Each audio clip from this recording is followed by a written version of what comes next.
అందరికీ శనార్థులు. మంచిగున్నారా? నాకు మస్తు రోజుల నుంచి బండి నేర్చుకుందామని కోరికుండే.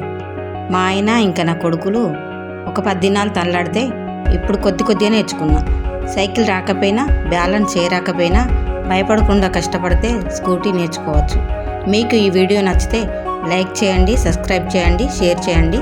Thank you. Me Velpula Lakshmi.